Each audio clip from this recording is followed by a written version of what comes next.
एगो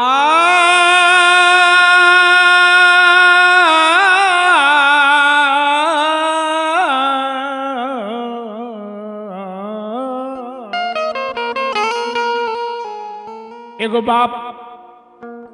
महतारी अपन बेटा के पढ़ा लिखा के शादी ब्याह गौना सब कर देतानी। कुछ ही दिन के बाद बेटा अपना पति के साथ जिंदगी बितावे लगनी। बाप महतारी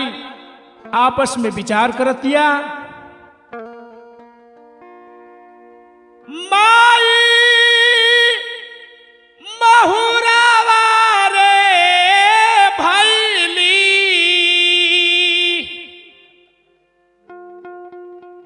माई महुरावा रे भैली, मेहरी प्यारी बेटा लगा होके, छोड़ी दिहला बाप महतारी बेटा लगा होके।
देखी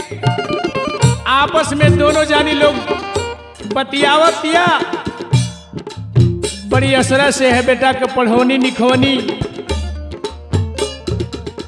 सोचनी बुढ़ापा के बनबा सहारा,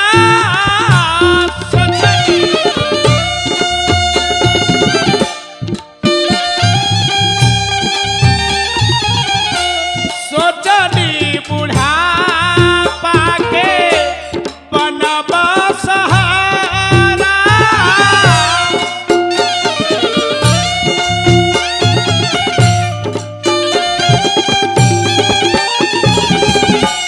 नून रोटी खा के सथवे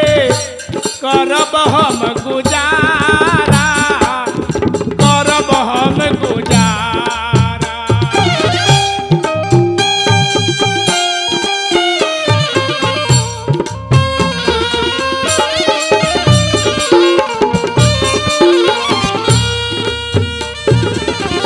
कहनी को बेटा सहारा का दी,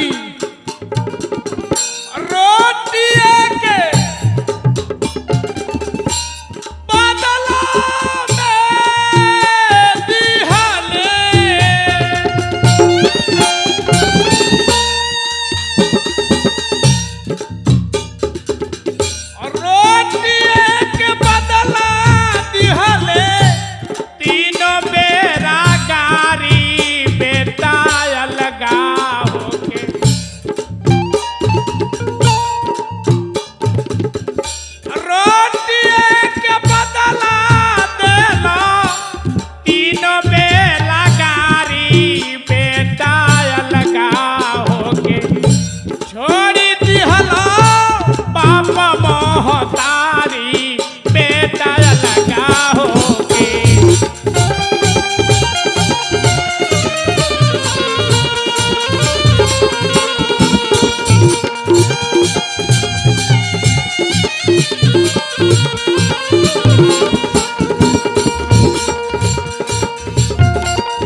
देखी के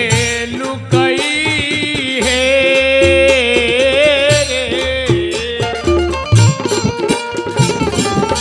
देखी के लुकई है ब्रह्मा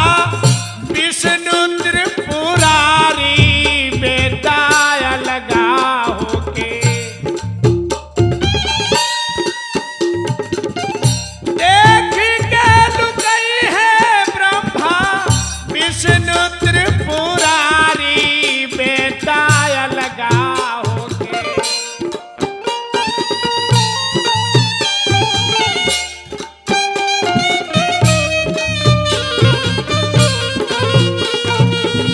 छोड़ी दिहला बाबा मोहतारी बेताय लगा होके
बढ़त विज्ञान अब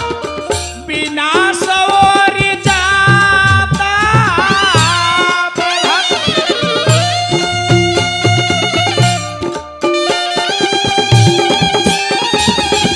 बढ़त विज्ञान बढ़त विज्ञान बढ़त बिना सवरी जाता देख के सुरेंद्र के माथा चकराता माथा चकराता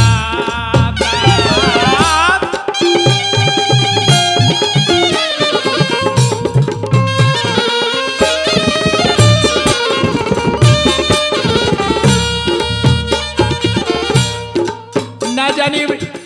भैया ये कलयुग में कौन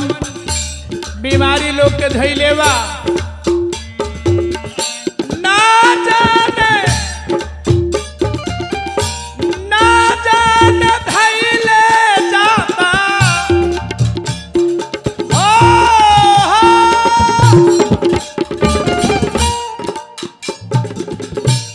ना जाने धैले जाता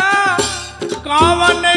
बीमारी बेताय लगा होके